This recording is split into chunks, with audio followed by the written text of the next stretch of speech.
Thank you very much for being here tonight and being a high quality group but a low quantity group. And I particularly want to thank and introduce Bill Wallace, our very generous and gracious host from the Worcester Historical Museum, who I strongly suspect actually needs no introduction, but do you want to say a word, Bill? Or? Say a couple of words. Very few.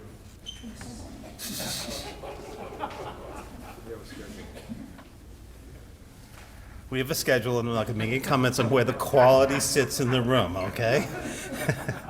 I just want to welcome you here to the Worcester Historical Museum and tell you, if you don't already know, that it's in part thanks to Tom Green that you sit here.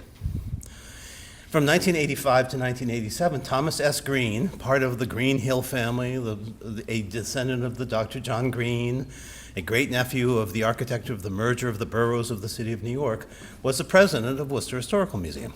Longtime board member with one of your recipients, Edgar, I think, sits in his seat, I'm not sure. Sits in Tom Green's seat at the board table. And it was Tom who pushed the board of the Worcester Historical Museum, as he had pushed many other boards in Worcester, the Civic Center Commission, the plan, whatever it is, ABCDEFG or whatever it was, all these boards he sat on, as many of you do in your important roles for the city of Worcester. He nudged, he urged, he cajoled, he taxed, I don't mean a financial way, people into doing the right decision. So you sit here in a space to receive the Tom Green Award that is in major part the result of his commitment not only to Worcester Historical Museum as the keepers of Worcester's history, but also to the mission that all of you serve on a day-to-day basis. He was a real leader, and I know he'd be thrilled that, well, most of you are here today. So welcome to the Worcester Historical Museum. We'll expect you to come back often.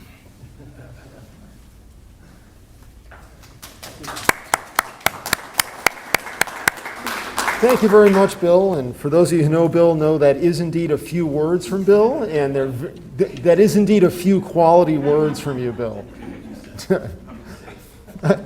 I'm Paul Matthews. I'm the Research Bureau's Executive Director and CEO.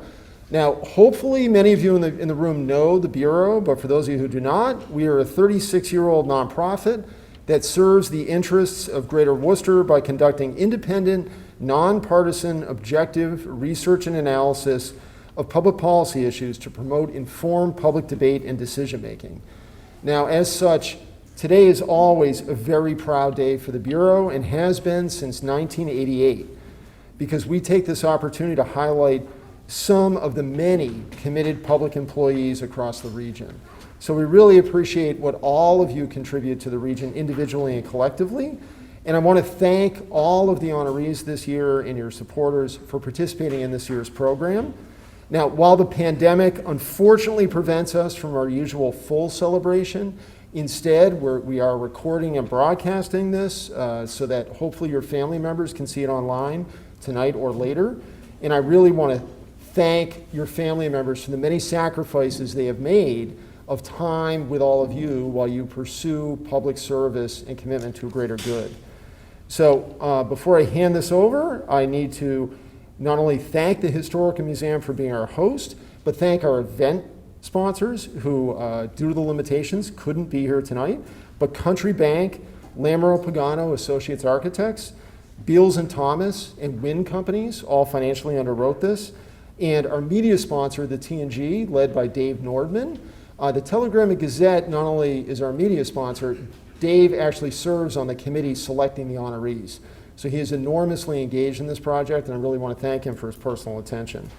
I also want to thank our in-kind supporters, the Beechwood Hotel, the DCU Center, the Ecotarium, Mechanics Hall, Scharfman's Jewelers, the Worcester Art Museum, the Worcester Bravehearts, the Worcester Historical Museum, the Worcester Railers, the Worcester Red Sox, and the Worcester Restaurant Group. I want to thank all of you who nominated these people and taking the time and trouble to call attention to their service. I also want to thank my colleague Eric Nealand, who's standing outside and put together this wonderful program, and Ellen Ganley from the Community Action Council, who you heard from in a moment, for chairing this committee and really leading this through some very difficult challenges over the last 2 years. Now, before I turn this over to Ellen, I do want to close with two notes. One is, Please nominate someone next year. We welcome any and all nominations from across the region, and the stronger the nominations, the stronger the example that's served for public service. And lastly, I want to offer my personal and organizational thanks to all of you for your extraordinary commitment and service to the public. So thank you. On that note, it's my pleasure to turn this over to Ellen Ganley, who chairs the Green Awards Committee.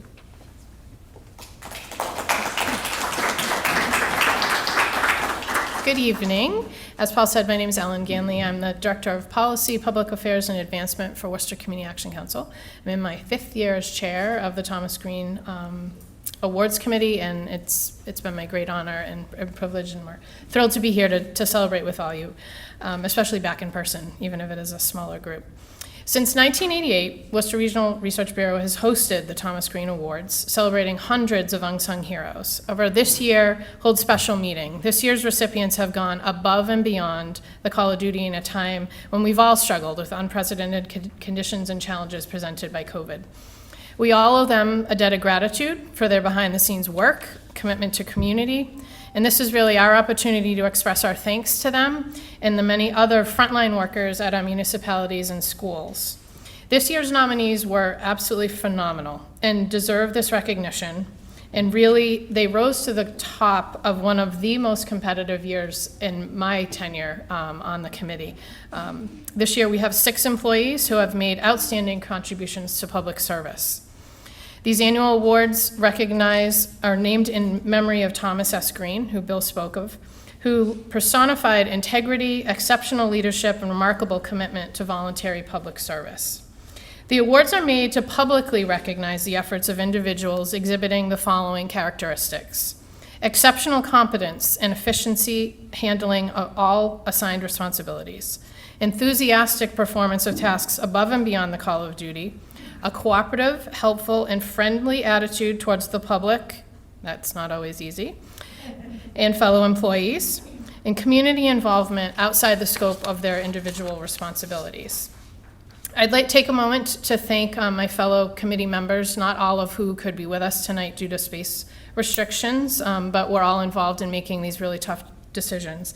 Che Anderson from UMass, Joyce Augustus, Jennifer Davis-Carey, Dan DiTullio, Kathleen Gagney, Alex Guardiola, Karen Ludington, Paul, Kate McAvoy, Dave Nordman, Hilda Ramirez, Todd Rodman, Hank Stoltz, and Ron Waddell.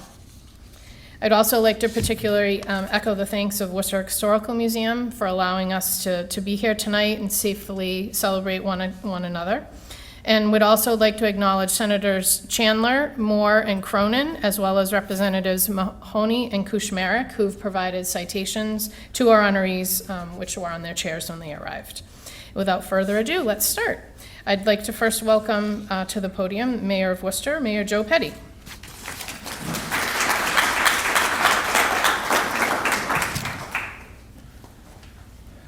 Thank you, Ellen, and I also want to thank the Executive Director, Paul Matthews, and his board, and Eric, and everybody who put this together today from the Regional Research Bureau, and thank you for inviting me today. The Thomas Green Award is a yearly chance to celebrate those who often go overlooked and unrecognized, even though their work is invaluable to keeping the city moving forward. This year's class is truly a special one. I am proud of this group of the Worcester Public Servants in Fitchburg, who represents the most diverse crowd of Thomas S. Green winners ever. Further, they earned this award while completing their duties in serving the people of Worcester and Fitchburg amid the COVID pandemic and all the challenges that it presented. Egna Luna from the Executive Office of Economic Development is possibly the person most responsible for the city of Worcester finally eclipsing their 200,000 mark in the U.S. Census. It was wonderful working with Edgar during this time. He made it happen. Very dedicated. He worked hand in hand with our city clerk, the mayor's office, the manager, the complete count committee to make sure that every resident of the city was counted. The last and only time that the city of Worcester surpassed 200,000 was in the census of 1950. Because of Edgar's work and the work of so many others, the city of Worcester posted the highest population ever in the latest census, in spite of the work on the federal level to discourage an accurate account. And he also does the movies here in the city of Worcester. You know, so if you need a pass to go watch a movie, don't see him because he ran the other way when I asked him for one. But he's a great guy. Edgar, congratulations, well deserved. Captain Mosley has been working hard to change the face of the Worcester Fire Department. As the joke goes about fire departments, 200 years tradition, uninterrupted by progress. Captain Mosley knows that even as we improve training and equipment and protocols to meet the modern demands of firefighting, we need to diversify the ranks of our public safety department to reflect that changing city. Captain, thank you and congratulations. Effie Larkin is one of those employees whose job title, Principal Staff Assistants in Human Resources, simply does not do her justice. After over a decade of the Human Resources Department, when the COVID pandemic arrived, Effie volunteered to work with the Department of Public Health to streamline their process and increase communications with departments to improve outcomes. She is quite simply a force of nature. Thank you, congratulations, Effie, good job. Teresa Hernandez is truly one of the unrecognized gems of the Worcester Public Schools. As a mathematics teacher at South High School, she is a role model for every day in the classroom. More than that, she has numerous efforts outside of the classroom at the Worcester State University to raise the next cohort of teachers, and with the Black Excellence Academy to create the next generation of minority mathematicians here in the city of Worcester. So, congratulations. And Yafa Fang, from the city's cultural office, is truly deserving of the Thomas F. Goering Award here today. The cultural office is one of those departments that sometimes isn't considered a core government function, but by the public, but I will say that so much of the prestige and attention the city of Worcester has received over the last decade has really come from your office and all the work you've done.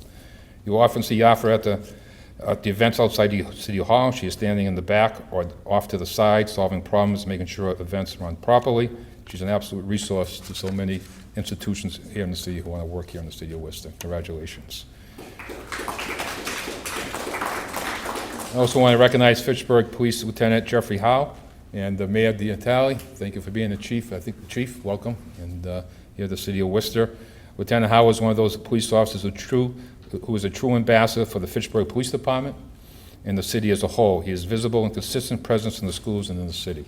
So congratulations to all. You all deserve the recognition for your great work, and thank you for all you've done for the city of Worcester and the city of Fitchburg and the people of your city, Sanaa City. Thank you very much. And we did present a key of the city earlier to all the awardees and even Fitchburg, because I know Mr. Dean. Never know. I was going to make a joke with the mayor, but I'm not going to do it. I want to hear it. Congratulations. Thank you, Mr. Mayor. It's now my pleasure to introduce the Mayor of Fitchburg, Mayor Stephen DiTonali, for his remarks.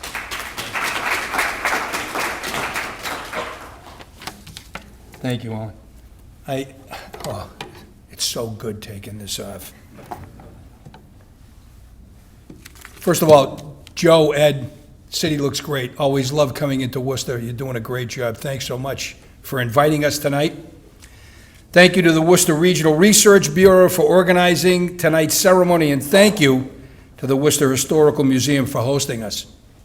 On behalf of the city of Fitchburg, I would like to take a moment to congratulate our Thomas S. Green Public Service Award winners and welcome everyone to tonight's event.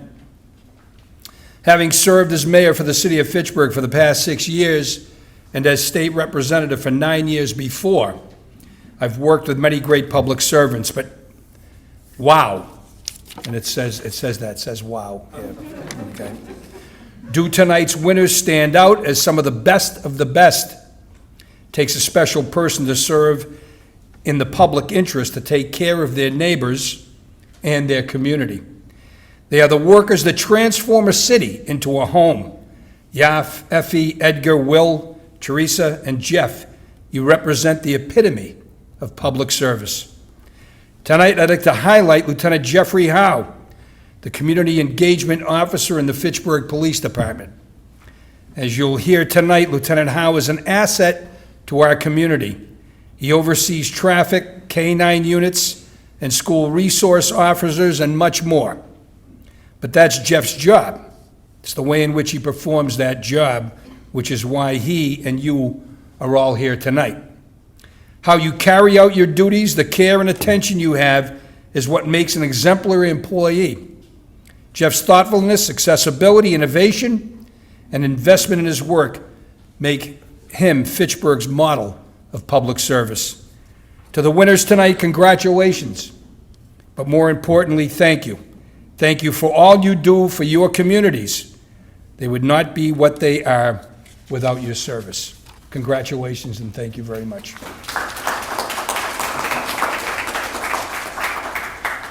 Thank you, Mr. Mayor. It's now my pleasure to introduce Superintendent of Worcester Public Schools, Superintendent Maureen Bernenda.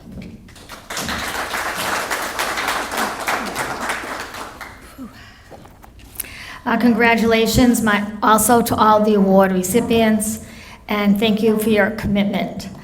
Today I'm honored to be speaking about Teresa Hernandez. I first met Teresa when she came to South High for an interview for a math teacher. Teresa shared she had been a MECO student that attended Concord Carlisle, who had received great opportunities for learning.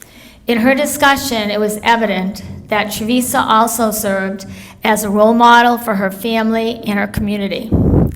She gave the same strong message: take your education seriously, excel academically, and you will meet success. Teresa shared she wanted to provide the same level of rigor and learning for every student she would teach. Teresa proceeded to provide an exemplary model lesson.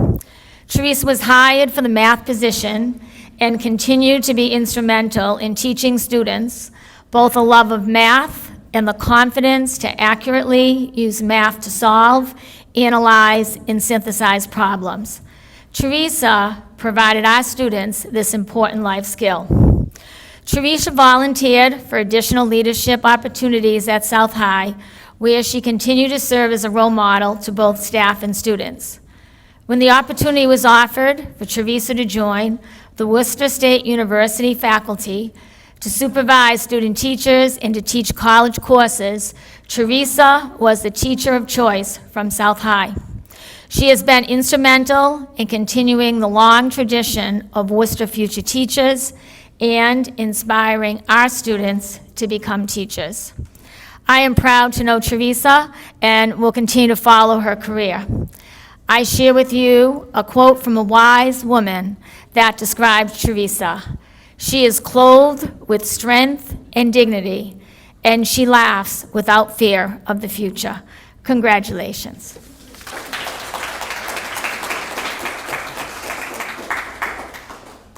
Thank you, Superintendent. It's now my pleasure to introduce City Manager for the City of Worcester, City Manager Augustus.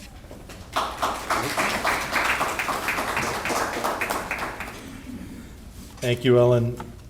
It's great to be here at the Worcester Historical Museum, and I told Bill Wallace that the pace in which we finished the sidewalk in front of this building would be directly related to how he behaved tonight, so it doesn't look good for that sidewalk being finished anytime soon. I want to welcome and honored to be here with my favorite mayor and my second favorite mayor. I'll let you guys sort out who's who. And I want to thank the Research Bureau for being an important resource for all of us in local government. They really do great research, help us do a better job, help us kind of lift our game, make sure that we're delivering the kind of services to our residents that they deserve. And so thank you to Paul and to Eric and to all of your board and all the folks who support you in supporting us do our job better. And thanks to the committee for the difficult task, but the very important task of recognizing these public servants that we're honoring here tonight. You'll hear a little bit of redundancy when you go forth in the lineup. People have said much of what I'm going to say, but it's worth saying again because these are extraordinary individuals. This award is really a very significant award, and each of you should be honored to receive it. And I'm honored to be the city manager of a city that has the kind of dedicated employees that are being honored here tonight. A talented and passionate community organizer and problem solver, Yafa works tirelessly on behalf of the city and its cultural community. She led the efforts to celebrate the right of women to vote as part of a live streaming Women Changemakers event. She also brought I Am Worcester portrait series into being, shining a light on the diversity of the City of Worcester residents. The cultural scene in Worcester is booming, and it's due in no small part to her efforts. So congratulations, Yafa. Effie has been with the City of Worcester for 14 years, and she goes above and beyond each and every day. During the COVID pandemic, she volunteered to work from home while adding to her duties in human resources by assisting at our Emergency Operations Center. When she returned in person, she went to the Public Health Department and for about 6 weeks helped to manage vaccine ordering and distribution. She also dealt with nearly 500 fraudulent unemployment claims as we had been hit by folks who were making these fraudulent claims, and helped solve that for the people impacted. She's done it all without missing a beat. Effie's dependable, thoughtful, and exceeds every expectation. Congratulations, and well-deserved, Effie. What can I say about Edgar that hasn't already been said? His title is Business Development Manager, which only hints at what he does and what he means to the city. Edgar's efforts with the census, which the mayor mentioned, no doubt is a huge reason why we ended up in the 299-year history of our city. Next year's 300. Kate will hit you up later for that. Our 299-year history, the highest population in the history of the City of Worcester, 206,000 people. And that is no small measure to Edgar's efforts to make sure that we had a full and accurate count.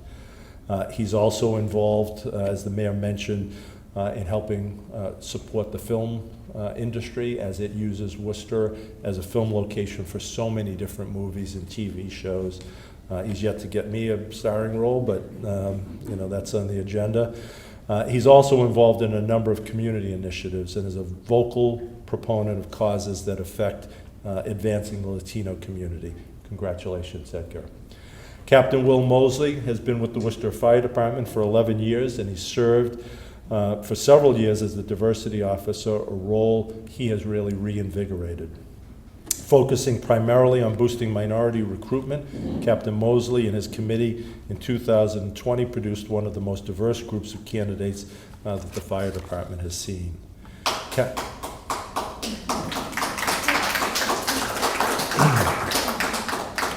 Captain Mosley epitomizes calm, confidence, and leadership. And he's a role model for everyone in the fire department and really for all public employees. Congratulations, Will. And as a teacher in the Worcester Public Schools and founding coordinator of the Black Excellence Academy, Teresa is an inspiration to our students and a clinical professor at Worcester State to future teachers. Teresa is known to go above and beyond the call of duty, and she is well deserving of this recognition. Congratulations, Teresa. And I also want to welcome and congratulate Lieutenant Howe of the Fitchburg Police Department for being honored with this award, and congratulate him on 25 years of service. Thank you all for what you do for the people that you serve. Thank you.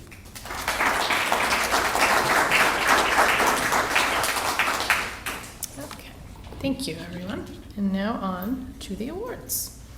Our first recipient this evening is Ms. Yafa Fain, Program Assistant in the Worcester Cultural Development Office, a position very near and dear to my heart. She's going to be introduced this evening by Che Anderson, a fellow cultural champion and Assistant Vice Chancellor for City Community Relations at UMass Chan Medical School. Che?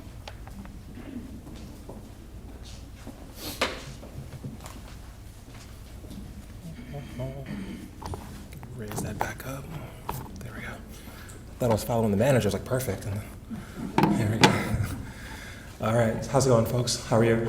Again, my name is Che Anderson, and I'd like to welcome you to the roast of Yafa Fain. No, I'm joking. I've had the privilege of working with Yafa for years during my tenure at City Hall.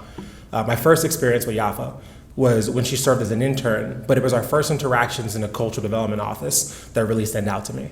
When I first told Yafa I'd be joining the cultural department, I remember her audibly saying, "Oh no, why?" Before asking me if I was willing to be a team player. She wanted to be sure I wouldn't throw off the office culture. When I would ask her to do things in the office, she would often question why. Not in a manner that was insubordinate or lazy, but rather to make sure that I was considering all the stakeholders involved. Were we being equitable in our decision making?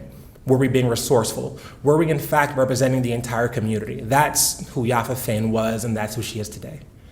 She leads a special events committee. She programs the Common and a multitude of other spaces with a knack for youth initiatives, diverse ideals, wellness, and fun. And she leads events like I Am Worcester, Out to Lunch, and the Women's Suffrage Centennial Celebration. She liaises with and uplifts the Worcester Cultural Coalition and its members. She handles community initiatives and public art matters. She reaches out to people outside of City Hall to develop new relationships, and she frequently engages with departments outside of culture to develop stronger bonds. She stays late, she arrives early to do what must be done. She volunteered during the pandemic to do whatever was needed to assist the city during one of its most tumultuous times, and she does it because she cares. And I don't want that last line to go over anyone's head. She's not what some would say is a stereotypical city employee, but instead she's a prototypical city employee, highlighting the best the city has to offer. Futurist Alvin Toffler once said, "The secret message communicated to most young people today by the society around them is that they are not needed, that the society will run itself quite nicely until they, at some distant point in the future, will take over the reins. Yet the fact is that society is not running itself nicely because the rest of us need all the energy, brains, imagination, and talent that young people bring to bear down on our difficulties. For society to attempt to solve its desperate problems without the full participation of even very young people is imbecile. Yafa Fain is one of those energetic, smart, imaginative, and talented people, and I'm super happy and honored to introduce her tonight. Yafa.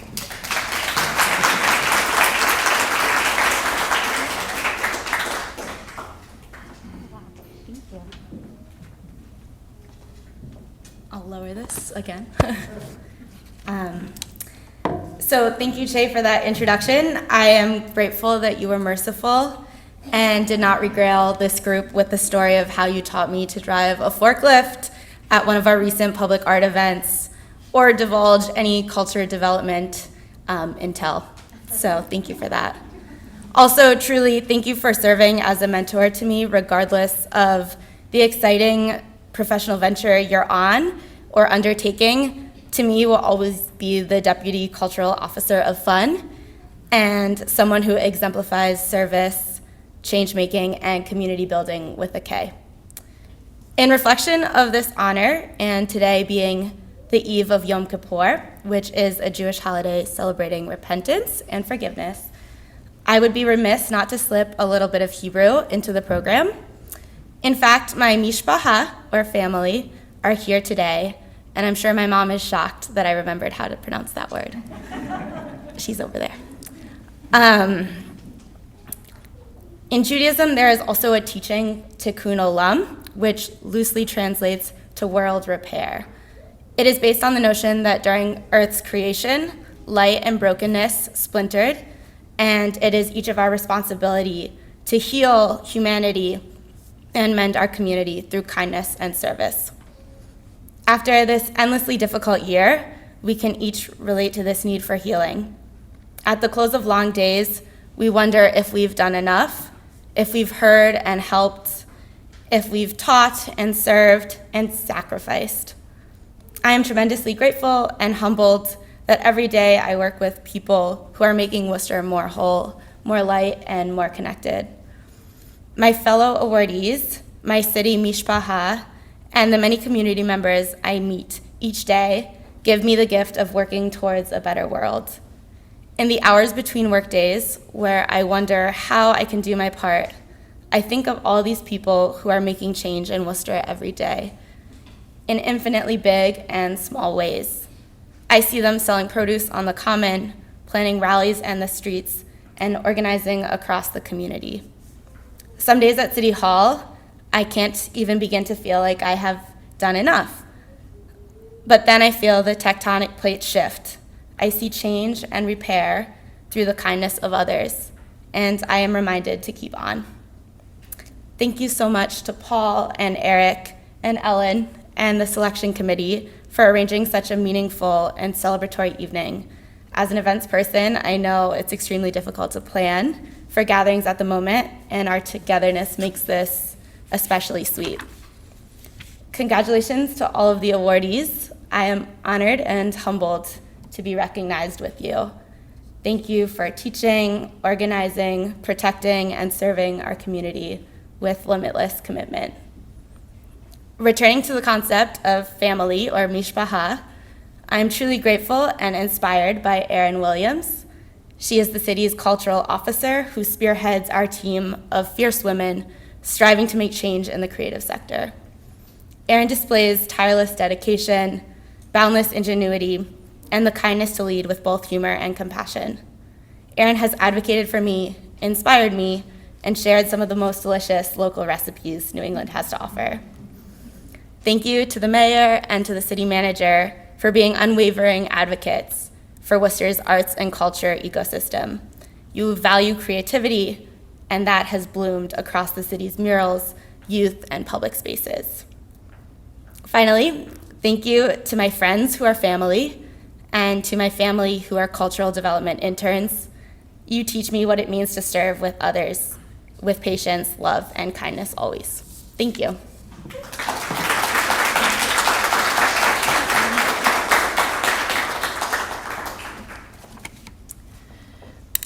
Our next recipient this evening is Teresa Hernandez, mathematics teacher at South High School, clinical professor at Worcester State University, founding coordinator of the Black Excellence Academy, truly dedicated to fostering the next generation of teachers. She'll be introduced by Karen Ludington, executive director of the Worcester Area Mission Society. Thank you very much. Welcome, everyone. I'm very honored to be speaking to you today and to introduce such a wonderful award recipient, an accomplished woman and a dedicated educator, Teresa Hernandez.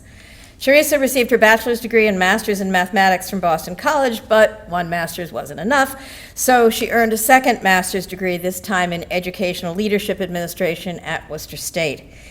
Teresa believes she was meant to be a teacher, that it is her calling. And when she talks about teaching, she glows. It's the same when she talks about math, which people like me find a little strange because math scares us. Apparently, she started teaching young. As a child, I understand, she created a classroom at home and made her younger brother be her student. Stacy Luster, general counsel at Worcester State, nominated Teresa, and an equally impressive group of people wrote letters in support of her nomination. Really one of the strongest nomination packages I've seen in all my years on the committee. Stacy noted that Teresa is a leader who is able to take on more tasks than most people, which is a good thing because she does two big jobs for Worcester's children. An experienced South High math teacher, she was given the position of clinical professor in the Teacher Education Preparation Program at Worcester State, working out of a tiny office there. She focuses on students who are preparing to teach, observing and mentoring them during their pre-practicum and practicum assignments. She clearly loves helping these aspiring teachers grow and gain skills, and I can't imagine a better guide for them in their preparation to teach our kids. Her second job is also very important as the coordinator of the Black Excellence Academy, where 48 children in grades 1 to 6 come after their regular school days, every school day, to increase their math and English language arts skills and engage in Black cultural activities. Teresa says teaching elementary age kids is not only rewarding in itself, but it's helped her understand more about how foundational math is taught. So when she returns to her high school math classroom, she will be able to understand areas of gaps and challenges in her teen students and supplement their earlier learning. Teresa's third job, and I'm sure she would say it's her most important, is as the mother of an adorable 3-year-old son. So how she finds time to do other things, like creating the website for the Black Excellence Academy, I can't imagine, but she does. She has developed curriculum, advised multiple after-school programs, and facilitated professional development workshops. And she serves as treasurer, note the math connection, of the Worcester Caribbean American Carnival Association.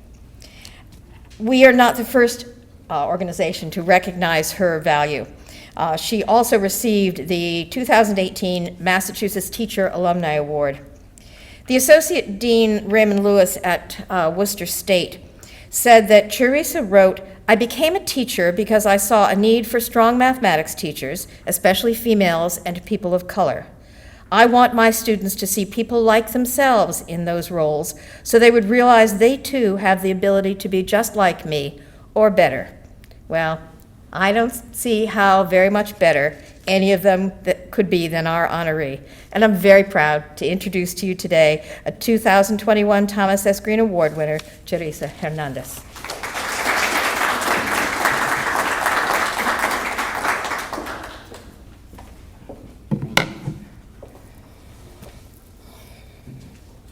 So I was told to keep it short, and I'm emotional because standing here shows that I made the right choice when I chose to switch career paths and get my teaching degree. I'm emotional because I get to show my mom that I made the right choice to be a teacher. And when I listen to the things that people say about me, I realize that I don't realize who I am.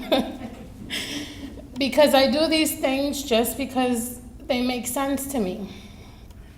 And I do love teaching a lot. And I love teaching math. And thanks to Stacy Luster, I was able to do that again. Taking my position at Worcester State was a great change of pace, but I missed the classroom so much. And I missed teaching students and being in the classroom. I should have came up here with a box of tissues, I'm sorry. I'm not touching anything, I'm just, you know, oh, thank you, Yafa. You're so prepared. See, this is why she's a recipient, right? But I really miss teaching in the classroom so much, and I wanted to get back in the classroom. But I also truly enjoy working at Worcester State and helping people that really want to be teachers, because I really want Worcester and communities like Worcester to have very educated, very loving teachers that just want the best for their community, which is why I became a teacher. I wanted to be a lawyer for the same reasons. Nothing has changed why I do what I do, just what I'm doing. I always wanted to give back to my community. I always wanted to be a pioneer in my community. I wanted people to be better, do better because of me, because I helped them. And so all of the things that have fallen into my lap, purely because of God, have done so that I can help others, do what I can for others. That's what makes me tick. That's what pushes me to do what I do. And that's why I enjoy it so much. So I was told to keep it short, so I'm going to cut it there. But what I did have prepared is who I wanted to say thank you to, because without them, I wouldn't be here today.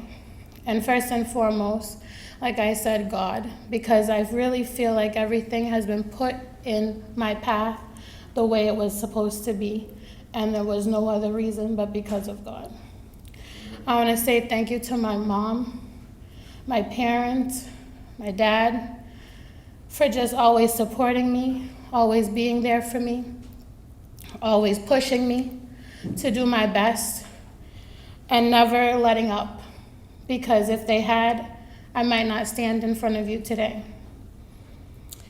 I want to say thank you to my husband and my son for coping with my crazy schedules, for helping me continue to see why I do what I do. I look at my son and I see why the world needs better teachers. And I want him to have teachers like myself. And he reminds me of what it means to take care of someone and to take care of others. I want to say thank you to my family and my friends. They, too, have always had my back and pushed me to do my best. They've always seen things in me that I didn't see and pushed me in directions that only made me stronger and made me better as a person. Thank you, Stacy, for being the first face that I saw when I walked into interview for Worcester Public Schools, and for continuing to be a face that I see every day at Worcester State, giving me the opportunity to be a part of Black Excellence Academy and really do the work that I wanted to do so long. I truly do mean what I said when I wrote you that email, that I wish I'm like you when I grow up. Thank you, Karen, for such a great introduction and for really bringing out the emotions in me because of all the things that you said. Thank you, Maureen, for your introduction as well, and for giving me the opportunity to work at South High and really better my practice, and giving me the opportunity to go on to Worcester State and see that I could do more.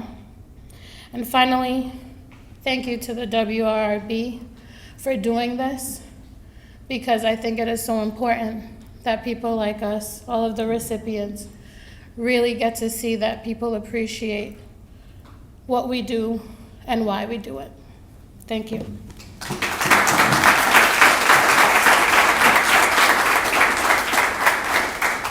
Thank you, Teresa. Every year without fail, there's a moment, so thank you for providing it. It keeps the committee members hooked. The pressure's off everybody else now.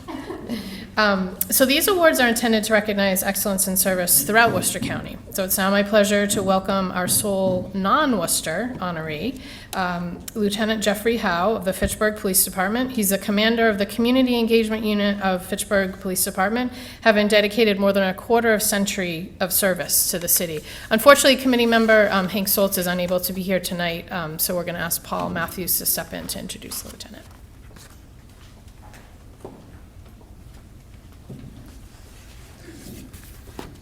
Thank you, Ellen, and that is indeed a very hard show to follow, so thank you for really putting the heart behind these awards. I am never going to attempt to fill Hank Stoltz's shoes, so I'm too smart to do that, so let me just keep this brief. I did have the opportunity to speak to the Lieutenant Howe yesterday, and I'm smart enough to use his words and the words of his nominator, his various nominators, to attempt to demonstrate his reach in the city of Fitchburg. And we also heard from his mayor, and it speaks volumes to have the mayor come here to speak directly about the lieutenant. As you all see in the program and have heard, he's a 25-year member of the police department. As you might not know, and I do want to single out, given the 20-year anniversary, he was a volunteer first responder in New York following the tragic events of September 11th. He's also received a Commendation of Heroism and 2 Merit Awards. I literally have a list that's too long to read of the community initiatives he is involved with, and it astounds the mind because frankly, none of these seem to have anything to do with community engagement in the police department. It includes a park, an art museum, home care. I mean, you name the range of nonprofits in the city of Fitchburg, clearly the lieutenant is directly involved. Now, while I do want to use his words, when I spoke with him yesterday, I assured him I would try not to steal his thunder. So I'm going to try to keep this relatively brief. But in speaking with him, his commitment to the public, and by the public, I don't mean an amorphous public. I mean the members of the community on an individual basis was tremendously palpable and heartfelt.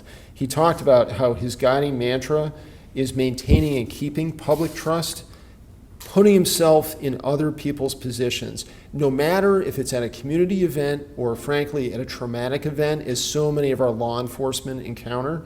He always keeps their perspective in mind and always treats everyone the way he'd want to be treated, or more importantly, the way he'd want his mother to be treated.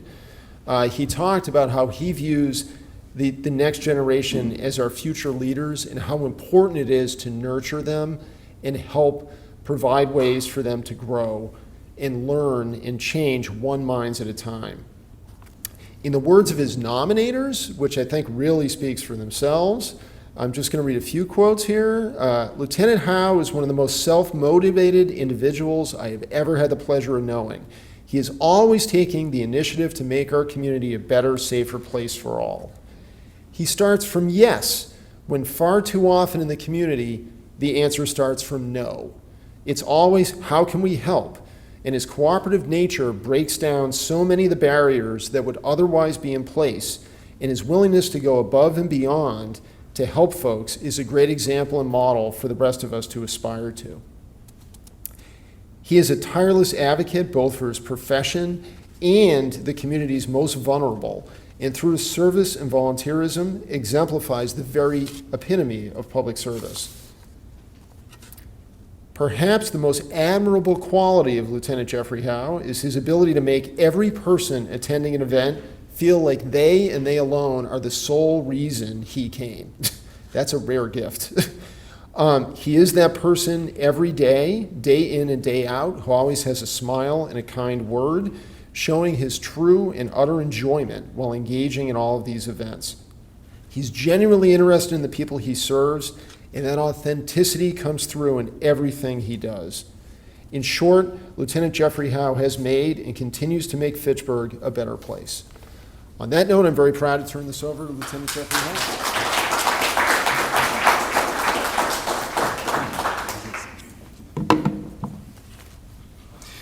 Thank you, Paul, for that wonderful introduction. Wow. I'm actually, after hearing all of that, I didn't realize I did that much, but sitting here and thinking about it, I actually do. But before I get going, just a couple people I need to thank. I need to thank my lovely family, my wife, Lauren, who's sitting over there, my two daughters, Francesca, and my stepdaughter, Gracie, and just my upbringing in general. I really appreciate it. And thank you to the Worcester Research Bureau. And thank you, Mayor, for attending, and thank you, Chief, for creating the Community Engagement Unit, because without the mayor's support and without you creating the Community Engagement Unit, I wouldn't be up here talking about the award. So I thank you, Chief, personally. I was going to prepare some words, but I think I'd rather just talk from the heart. So that's what I'm going to do. I brought a little prop. Typically, when I talk to a group or kids, I always like to show my badge. I show everybody. I said, everybody, what do you think this means? What's this mean to you? And if you're talking to kids, you get various things like, oh, that means you get to carry a gun. That means you get to tackle people. That means you get to pull people over. You can drive fast. If you talk to adults, sometimes you get a good response, sometimes you get a bad response. But ultimately, what the badge means is it means public trust. And my job as a police officer is to maintain that public trust, because without the public's trust in law enforcement, what do we have? We don't have anything. So with that mindset, I try to look at the little things. I'm going to tell you just a quick little story. I began my job here in 1994, and before this, I was a high school teacher at Fitchburg High. I taught for about a year, and then before that, I worked in a supermarket. Like most college kids, you do various jobs. And I worked for Victory Supermarkets, which was based in Leominster and the Fitchburg areas. And there was another supermarket, which everybody heard of here, is Market Basket. So, it was kind of like a rivalry. Market Basket versus Victory. What's better? So we always had that fun, me and my friends, because half worked at Victory, half worked at Market Basket. So jump forward, I go to college, I become a police officer. And, one of my first calls I had to go on, it was a sudden death. And, as a police officer, going to a sudden death when I never really experienced seeing a person, that passed away, it's it's a traumatic experience. So I can imagine how traumatic it is for me. I can't even imagine what the poor family is going through. So I'm witnessing that for the first time. And I remember there was a sergeant there. He's long been retired, passed away. But I remember the sergeant was talking to the medical examiner on the telephone. And he was talking about, the case and anything that might have come up, because that's what you have to do to determine if they're going to respond, if it's going to be a crime scene. So the sergeant was talking to the ME, and then the ME asked the question, well, where's the guy work? And he goes, oh, he works at the supermarket. And then I remember the ME goes, what one? He goes, I don't know, Market Basket. Now, this particular person I knew because I worked with at Victory Markets. So the family goes, no, it was Victory. And the sergeant looks, he goes, no, it's the same thing, Market Basket, whatever, it's the same thing. And I remember sitting there going, it's not the same thing. To this family, that gentleman provided a nice life for that family based on Victory Supermarkets, and they were proud of Victory.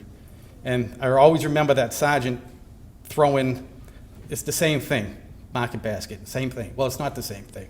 So I learned from that, and I did talk to the sergeant after that, and I explained to him what, why I felt he shouldn't have, did what he did, and that, I put my thoughts forward. So I'm hoping he learned from it, because I certainly did. So from that point forward, I always said to myself, you know what? Little things do matter. So when you're talking to people, what I try to do is little things matter. Like, if I go to a community event, and let's say someone's talking about a problem, I might deep down inside me know that, you know what, it's not really a problem, but you know what, it is a problem to that person, because that person is perceiving it as a problem. And, we have a duty to try to help that person overcome what they need to overcome. So with that mindset in the community, I think I have a great rapport with individuals. And I think that helps bring people together. The way policing is now, the job changed. It's a tough profession, and I have to, again, thank my family, because when I leave, in the morning, they don't know if I'm gonna come home. And I take that for granted, and I forget. And, sitting up here, talking to everybody, I'm remembering Officer Familia that, passed recently on the job as a hero. And, I want to acknowledge him, because that really bothered me. A bunch of us from Fitchburg actually came down to Worcester to work the shifts, myself included, to help out the Worcester Police Department so they could mourn the way they needed to mourn. So it's the little things that we do that, really helps. I'm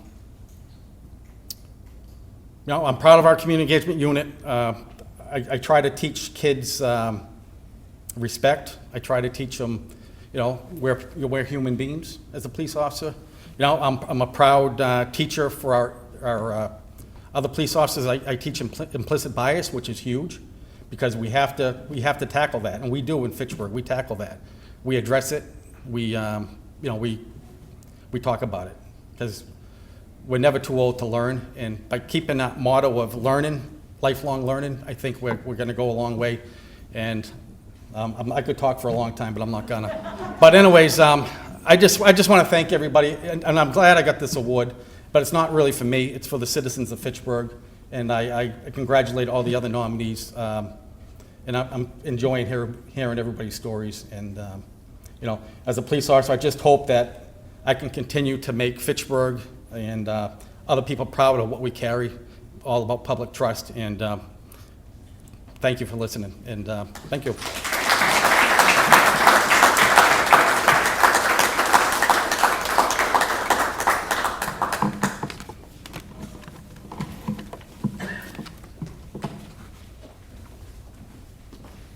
Thank you very much, Lieutenant. Our next honoree is Effie Larkin, Principal Staff Assistant in Human Resources for the City of Worcester. There's a saying about if you want to get something done, ask the busiest person you know, and that would probably be Effie. She truly stepped up, particularly in this last year. She'll be introduced this evening by Kate McAvoy, VP of Corporate Relations for UMass Memorial. Kate.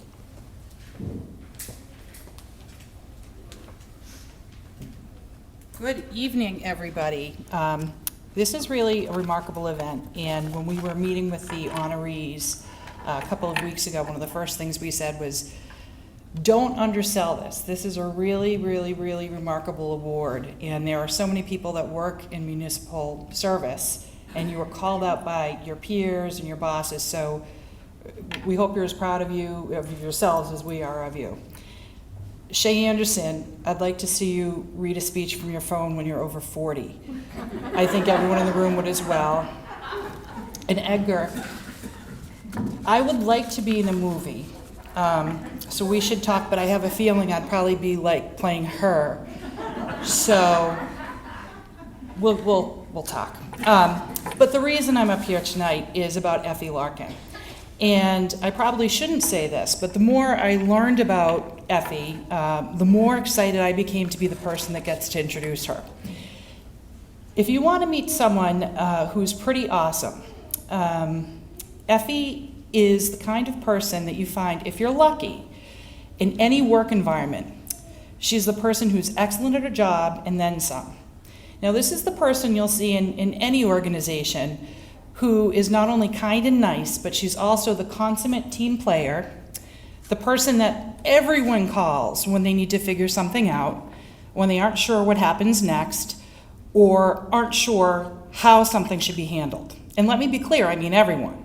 We're talking peers, external relationships, internal relationships, people from other internal areas, superiors, bosses, higher-ups, mucky-mucks. They all know that they can count on this one person to figure things out, to fix things up, or to get people on the right path towards where they need to go. She's the go-to person. And everyone said that in her nominations over and over and over again. And that person is Effie Larkin, and she's sitting right over there. So I'm guessing somewhere around here, we'll see her husband George and her daughters Charlotte and Amelia. You guys want to wave? It's a hard night for a little kid, and you guys are doing great. Maybe her twin sister Agatha is here and her parents. So, there they all are. And I know there would be dozens of people in this room too if circumstances allowed us to celebrate the way we normally would. But anyway, I digress. Effie is that person who ends up being the best hire that you ever made. She's lovely on the inside and she's lovely on the outside. She's dedicated, she's professional, she's able, and she is willing, always. Simply put, I think she's a rock star. And I'm not the only one. Apparently, a whole bunch of people that work with Effie, both inside the city and outside the city, think that she's a rock star as well. So Effie started with the city almost 15 years ago in customer service, and befitting someone who's getting this award, she clearly understands that good external service starts with good internal service. And with that as an intrinsic character trait, she quickly excelled in her role. Probably no surprise to hear that over the course of her career, she's been promoted 3 times, and that with each advancement in her career, she's dazzled everyone with both her dedication to work and her colleagues, and also her ability and willingness to give 110%. Like most go-to people, Effie is the embodiment of hard work and the very definition of good people. And like most people who excel in their careers, Effie loves what she does. And I think we've heard this from every single person here tonight, how much they enjoy their profession. It's very likely that Effie learned her work ethic from her hardworking parents, and probably a good guess that she's so genuinely kind and helpful. One of the reasons is because she grew up in a village of beloved relatives that all lived close by, helped one another out, and that continues to be the cornerstone of her world today, with her parents, her sister, and her cousins living all around each other in the same street, in the same neighborhood in her hometown of Grafton. Effie is a proud and dedicated mom. She's a proud and dedicated wife and daughter, and she's incredibly thoughtful about what she is able and willing to accomplish between her family life, volunteering at her daughter's school, at church, furthering her own education. And Effie knows innately that the support and love that her village, is a core part of how she's able to make all of this happen. And she thinks an awful lot about her role as a working mom and is acutely aware of how our world needs to create those kinds of support systems that she's experienced for the people who don't have them. Everyone needs that kind of village. So, here we have Effie. Definitely worthy of this honor. Thomas S. Green Awards for all the things we've just talked about. And consider that she's done all this work in the context of a very busy and crazy world. But 18 months ago, out of nowhere, the whole world came screeching to a halt. Well, maybe it did for some of us. Schools closed, restaurants and retail stores couldn't open, and businesses that had to continue on were forced to find ways to operate remotely. We learned during this time that there are organizations that are important, and there are organizations that are essential, but let me be clear, there are some organizations that are even more than essential, like our municipal government, like the City of Worcester. And in that circumstance, that's where Effie Larkin shone brighter than ever before.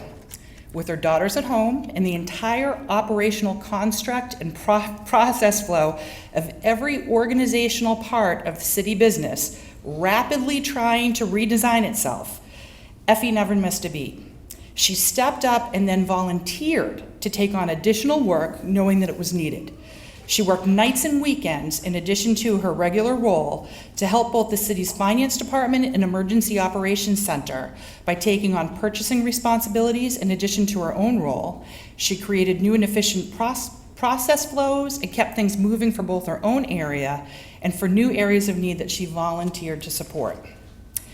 Then you may all remember, and the city manager referenced this little tiny thing that happened where as soon as people started getting unemployment support because of the pandemic, someone took advantage of that and people started filing massive amounts of unemployment claims. And the city of Worcester was hit hard and hit big. And that was Effie's area within the city government. And she had to pivot and focus very, very, very carefully on that work and go head down to work through more than 500 fraudulent claims. And these are things that would repeatedly show up again and again, claims, requests for payment coming from the state government, and not $1 in fraudulent claims were paid by the city of Worcester thanks to Effie's hard work. And that's not all. Once that all settled down, you kind of think she'd take a little break, put her feet up, maybe have a drink, but it's not true. February 2021, Effie's raising her hand once again to help where it's needed. City had to quickly operationalize vaccination clinics for the community. And simply put, the health department was in dire need of a rock star. One conversation with Effie and she was off like a rocket, learning vaccine information, setup needs, clinical needs and requirements, logistics, creating processes, workflows, organizing volunteers, and all that stuff. All while still balancing a good portion of her normal workload because there was really no one who could do it as efficiently and exceptionally well as Effie Larkin could. Now, there are a lot of people who work for the city of Worcester, and I'm told there's about 9,000 people, give or take, on payroll.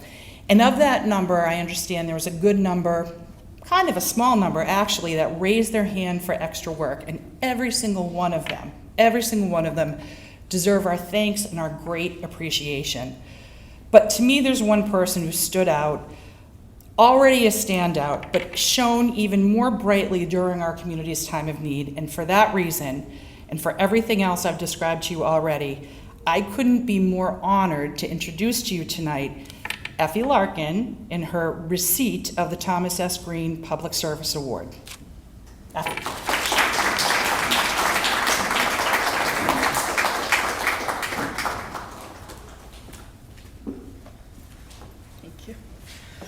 Well, that's a tough person to follow. I'm really honored to be here tonight as a municipal employee, and I think this is something that we've sort of heard everyone talk about, is municipal employees always go above and beyond. And I think in my career with the city, one thing that I've always recognized is that a lot of our work happens behind the scenes. And the public doesn't always see all the work that we're doing. And so to stand here today, like Teresa, I'm really emotional, and I was really emotional when I found out that I was a recipient of this award. So I really wanted to thank the Worcester Research Bureau for taking the time to recognize municipal employees, because I think it's really important that we take the time to recognize the work that all municipal employees are doing. During the pandemic, I did take on extra roles. But it's funny when I hear all the things that were just said about me, because to me, I was just doing my job. I work in human resources, and that means a lot of things. You know, like I don't just have one thing that I do. And I think when you go to a municipality, you're going to find these employees everywhere. During the pandemic, I worked with such amazing people, city employees, non-city employees, who just worked tirelessly through the pandemic, and I'm honored to be a part of that process, and I'm honored that I was able and given the opportunity to help make a difference in Worcester. I think Teresa mentioned it, I have been surrounded by such amazing staff at the city, amazing women who really helped shape my career and the steps that I've taken. I have to thank Dory Vecchio and Nina Galika, Kathy Johnson, who gave me an opportunity 15 years ago when, I had never worked in a municipality before. And I think back to those moments and all the opportunities that I've taken that have gotten me here today, and I wouldn't be here without those people. So thank you very much to everyone. Congratulations to everyone sitting here today, and thank you all for the hard work that you do every day. Thank you.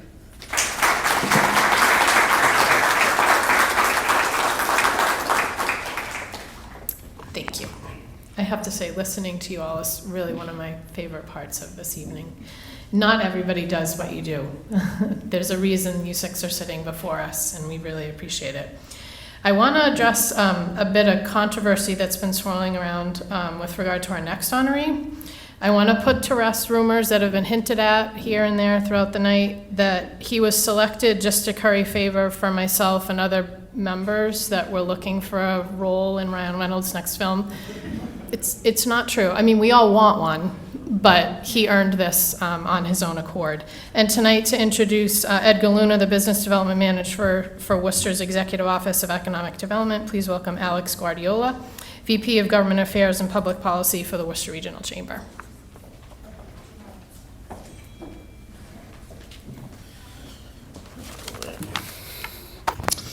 Good evening. Again, my name is Alex Guardiola. I am the Vice President of Government Affairs and Public Policy for the Worcester Regional Chamber of Commerce, and I am delighted to introduce our next recipient.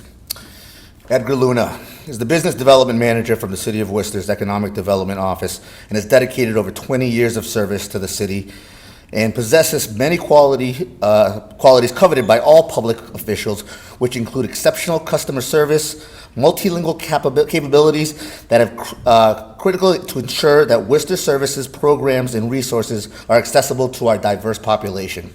He has provided hundreds of translations for the City Council, the City Clerk, as he speaks 4 different languages. Furthermore, as mentioned, while managing the Census 2020 efforts and other work-related responsibilities, Edgar also supported the City of Worcester election operations. The 2020 election cycle was very hectic, and the volume of work and COVID-19 precautions only compounded the usual challenges. Mr. Luna's assistance in the election operations was vital to the success of early voting and the 2020 presidential election. In the weeks leading up to the election, he worked nights and weekends trying to support our election operations. Edgar is the definition of a true public servant. He works tirelessly to support Worcester community by supporting Worcester businesses, the public health efforts, and fostering relationships between the Latino community and the city government. Additionally, during the COVID-19 pandemic, he supported health efforts in many ways, including translating numerous materials to for the Public Health Department and volunteering in non-clinical capacity at vaccination sites. He also supported COVID-19 testing efforts by making sure the census was available to residents at these events. He's an ambassador of Worcester, sharing the city with new businesses and supporting existing communities and businesses to access necessary resources. He truly cares about Worcester and uses his time to share his love of Worcester to others. His professionalism extends beyond City Hall and into the community. He regularly engages with folks that don't typically feel comfortable engaging with government entities. He's a bridge between the folks and the local government. His reputation in Worcester is a testament to his professionalism. His willingness to think differently about community engagement strategies for the 2020 census is an example of his innovation. The lack of community events for the census outreach was concerning. However, Edgar worked with the health department to ensure that COVID testing events could accommodate census outreach. This was a key aspect to getting appropriate count in Worcester. As we now know, and we received the figures from the census, we know that Edgar was the catalyst that helped ensure that everyone was counted.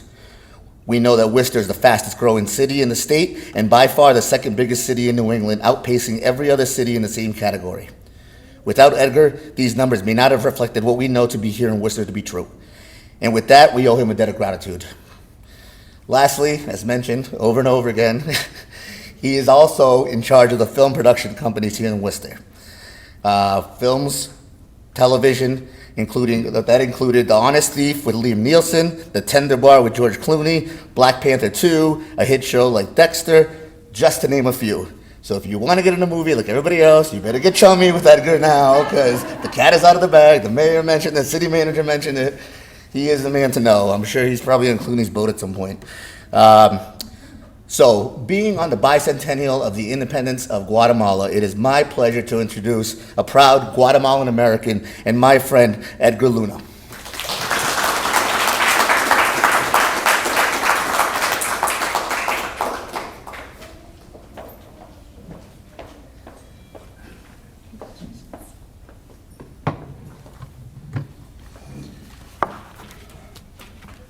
Thank you, Alex, very kindly.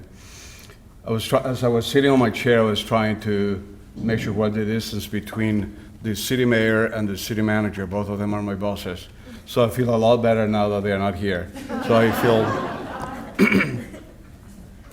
I would like to express my appreciation to the Worcester Research Bureau for establishing this recognition.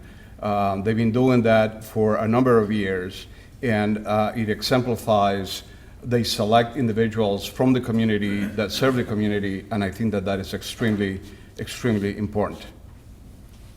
I never thought that one day I would be receiving this award myself, but here I am.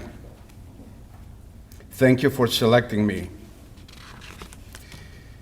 I feel privileged to receive this award in front of all of you.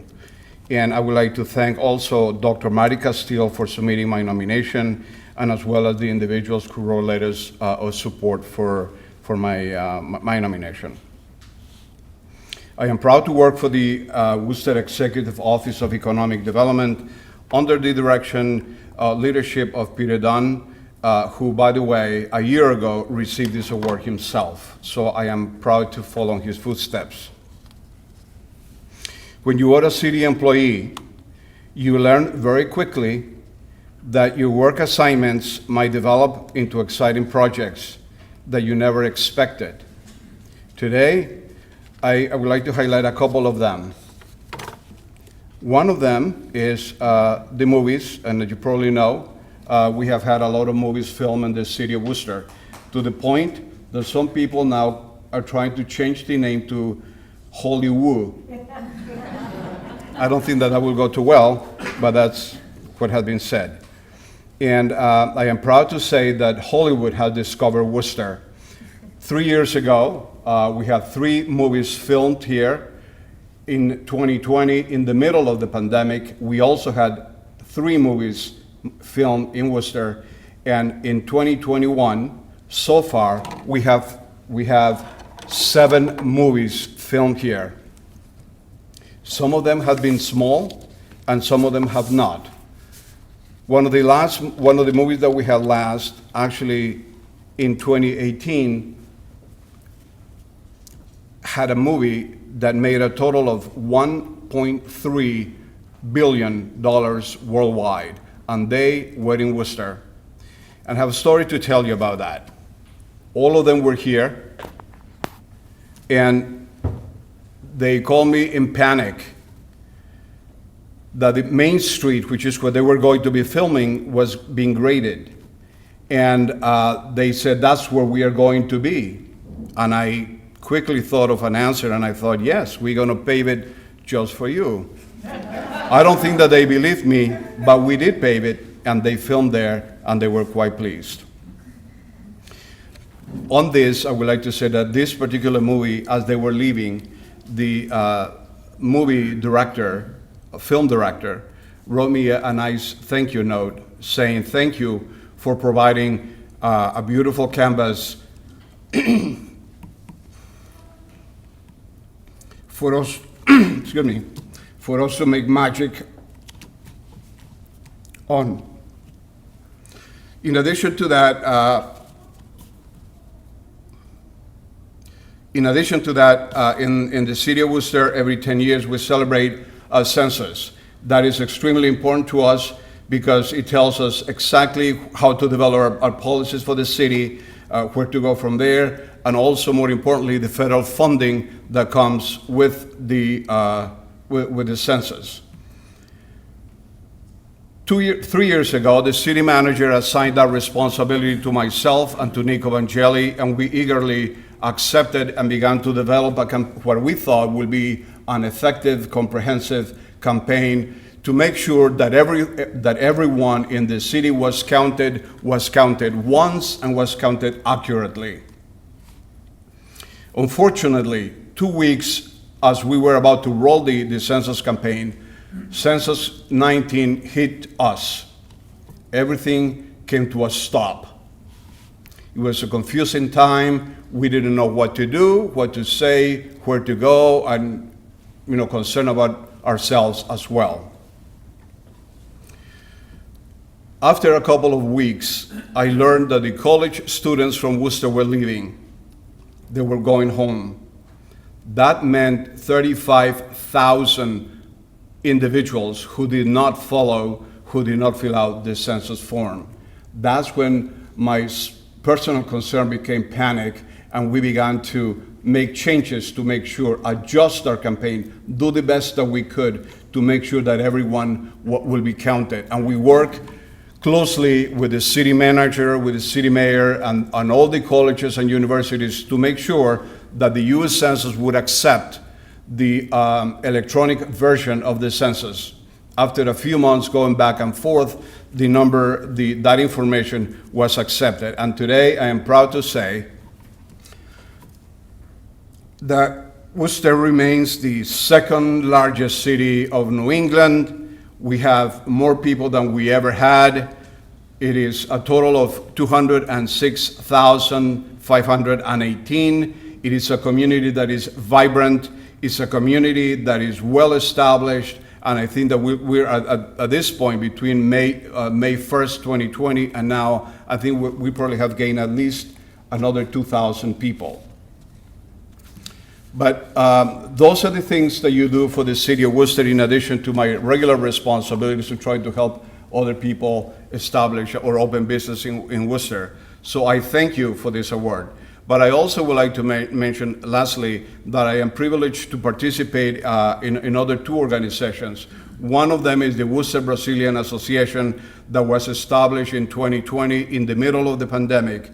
And today it's a vibrant board, it's a vibrant community, and I am privileged to have present the president of the Worcester Brazilian Association, Mr. Welberson Nunes, the vice president of the association, Iberia Hayes, and also I also belong to the Worcester Latin American Business Organization, and today I am happy to say that the president of the association of the board is here, and also another member of the board are here.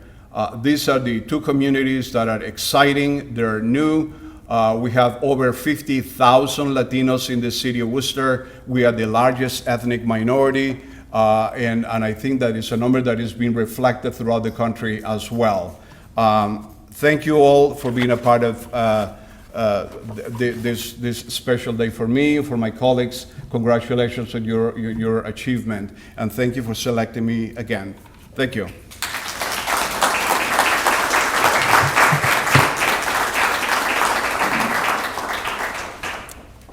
Thanks, Edgar. Our final honoree this evening, last but certainly not least, Captain William Mosley of the Worcester Fire Department, a true public servant, who will be introduced by Dave Nordman, Executive Editor of the Worcester Telegram and Gazette.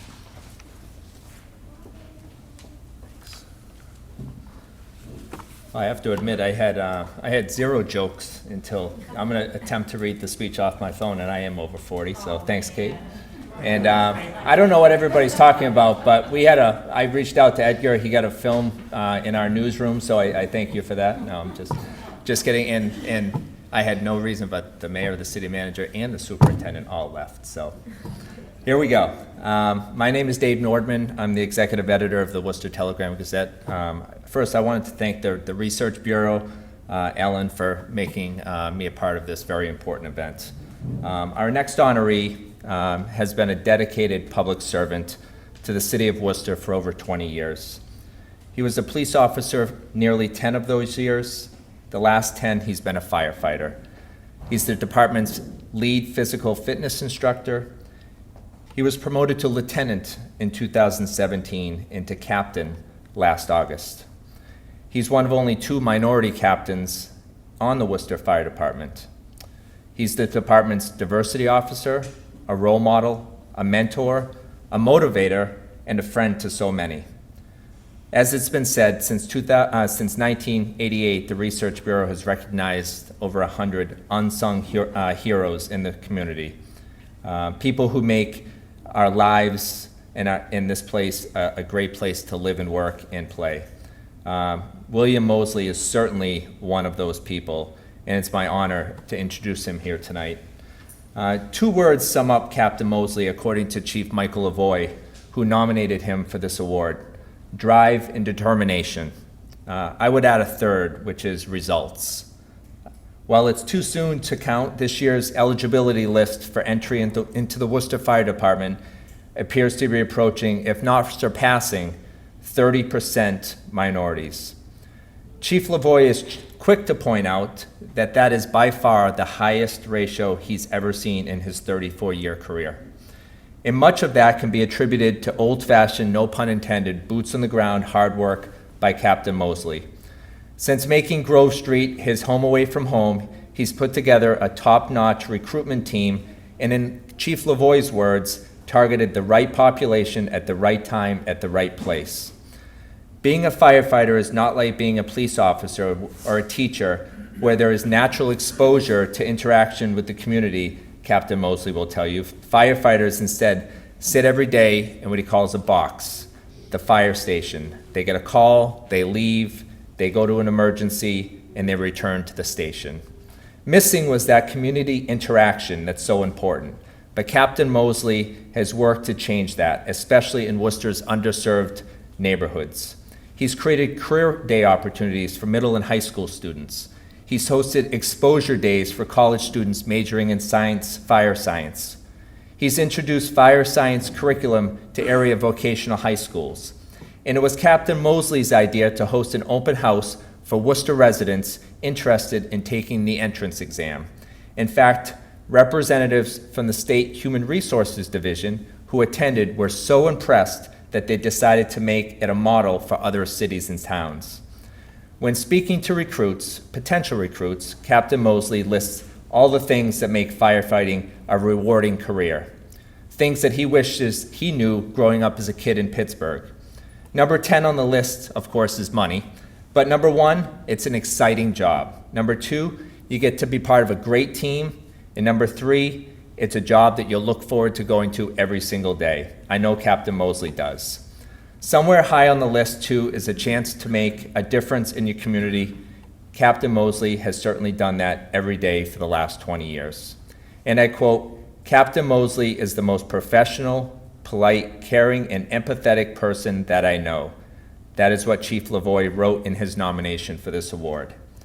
I don't believe that Will has it in him to think of anyone as beneath him or not deserving of a hand up.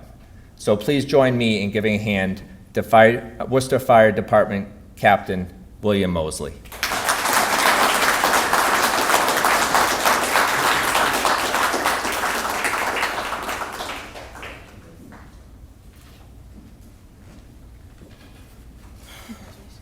Thank you.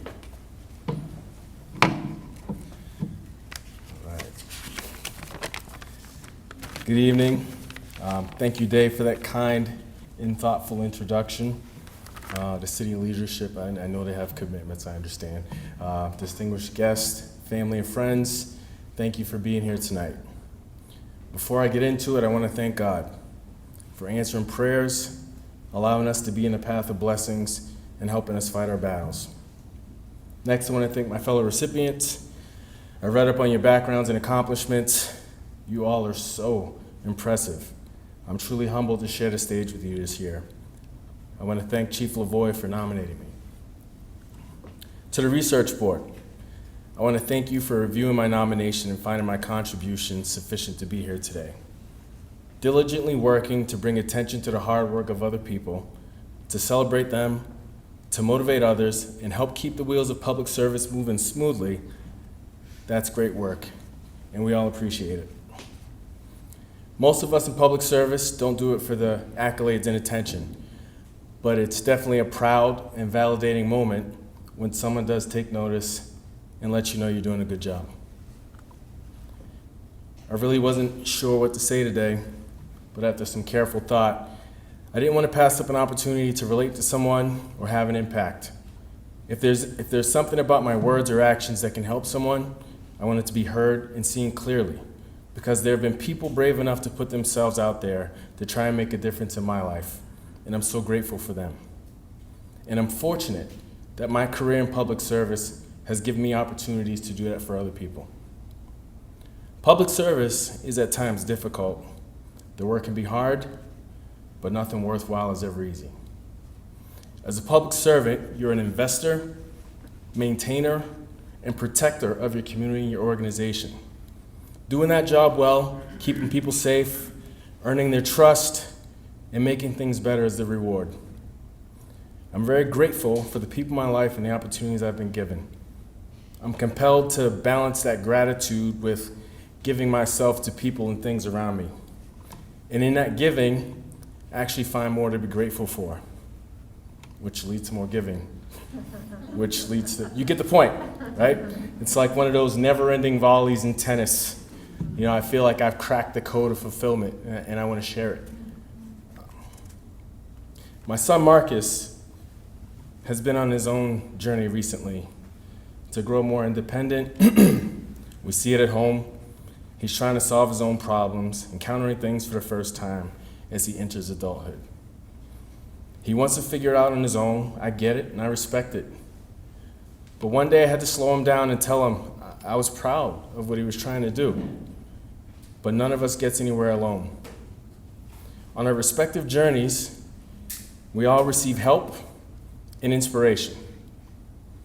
When we are fortunate enough to receive these gifts, it is our responsibility to provide help and inspiration to others in return. I have definitely been a beneficiary of help and inspiration from some important people in my life, and I want to thank them because I wouldn't be here without them. John, Doug, and Mike, these people aren't here, but I have to. John, Doug, and Mike, thank you for your mentorship and friendship.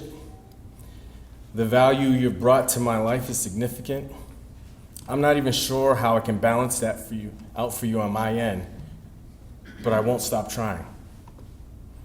Martin, Adam, Sean, and John P., you have no idea how many times you've said something to me when I needed to hear it the most.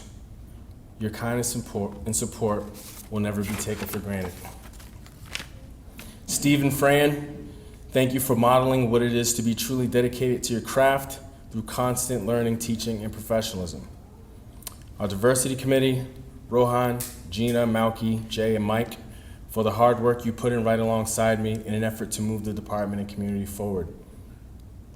Kevin, AC, Tofi, Dana, Marcus, and Ty, my dearest friends. If I'm the sum of my closest friends, I feel really good about who I am. Your support and friendship mean everything to me, and if I don't say it enough, I hope I show it in love and loyalty.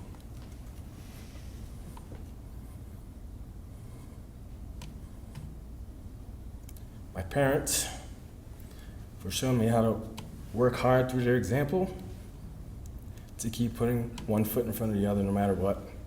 My children, extended family, my in-laws, for their love, support, and understanding. My crews, past and present. Lastly, I want to thank my wife. When we met, before we started dating, I would see her interact with people. And in every interaction, she made people feel special and valued by giving herself fully to those interactions. Those people walk away from those interactions with big smiles and lifted spirits. I'd never seen anything like it.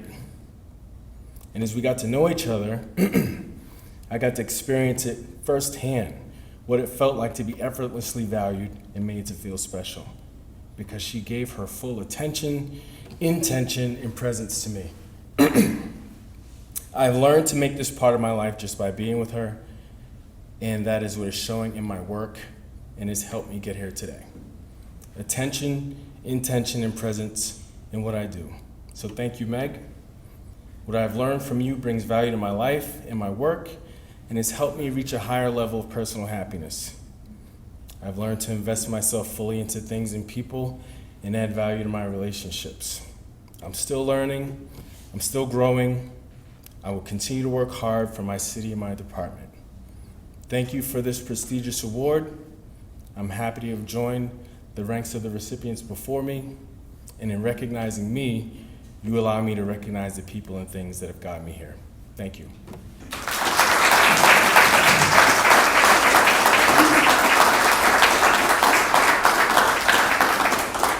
Thank you so much, Captain. It's really been my pleasure and honor to be here with you. Again, I want to congratulate Yafa and Teresa, Jeff, Effie, Edgar, and Will. This prestigious award is really well-deserved. You're in some outstanding company. Be very proud. We certainly are proud to have been here. I want to thank again our sponsors, my fellow committee members, and all of you for being with us this evening to honor our 2021 Thomas S. Green Public Service Awards. I also want to make mention that next Wednesday, September 22nd, the Worcester Red Sox will be recognizing our honorees on the field. Tickets may still be available if you're interested. And I'd also invite you to enjoy some refreshments from Eric's Slope Rotisserie. But thank you all so much. Don't forget to nominate folks for next year. Thank you.